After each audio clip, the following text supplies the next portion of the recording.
ഒത്തിരി സിനിമകൾ ഈ പറഞ്ഞ പോലെ മമ്മൂക്കയുടെ സിനിമകളാണ് ഏറ്റവും കൂടുതൽ ഞാൻ ചെയ്തിട്ടുള്ളത്. അപ്പോൾ അതിലുമൊക്കെ മമ്മൂക്ക വിളിച്ച് പറഞ്ഞിട്ട് തന്നെയാണ് എനിക്ക് ആ സിനിമയിൽ ചാൻസ് കിട്ടുന്നത്.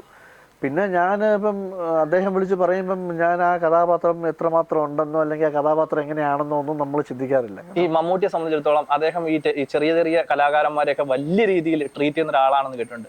അങ്ങനെ ഒരു ഫീല് തോന്നിയിട്ടുണ്ടോ? അല്ലെങ്കിൽ നമുക്ക് കിട്ടുന്ന ഒരു മമ്മൂട്ടിയുടെ കെയറിനെ കുറിച്ച് പറയുകയാണെങ്കിൽ?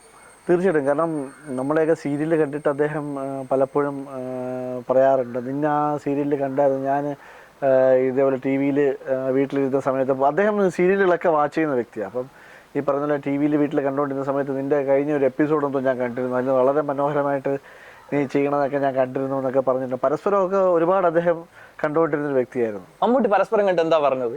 വളരെ നന്നായിട്ട് അഭിനയിക്കുന്നുണ്ടെന്ന് പറഞ്ഞു. ഇതൊക്കെ കുറച്ചുകൂടെയൊക്കെ ഒന്ന് നല്ലതായിട്ട് മെച്ചുവേർഡായിട്ടൊക്കെ നീ ആക്ട് ചെയ്യുന്നുണ്ട്, നമ്മളൊന്നും ഇത്രയും പ്രതീക്ഷിച്ചില്ല എന്നുള്ളതൊക്കെ പറയുന്നു. അപ്പോൾ ഞാൻ മമ്മൂക്കയോട് പറഞ്ഞു, നമുക്ക് സിനിമയിലൊക്കെ വരാനാണ് താല്പര്യം. ഞാൻ ഇടയ്ക്ക് ഈ പറഞ്ഞ ഓരോ സീരിയൽ കഴിയുമ്പോഴത്തേക്കൊക്കെ ഞാൻ അദ്ദേഹത്തിന് മെസ്സേജ് അയക്കും, നമുക്ക് ഇന്ന സീരിയൽ അത് ഉണ്ടായിരുന്നു, അത് കഴിഞ്ഞു, ഇനിയിപ്പം അടുത്ത സീരിയലിൽ ചെയ്യണം എന്നൊരാഗ്രഹമുണ്ട്. പക്ഷെ അതിന് മുമ്പ് എപ്പോഴും സ്വപ്നം സിനിമയാണ് എന്നപ്പോൾ മമ്മൂക്ക എന്നോട് പറഞ്ഞിട്ടുണ്ട്, നീ സീരിയൽ വിടണ്ട,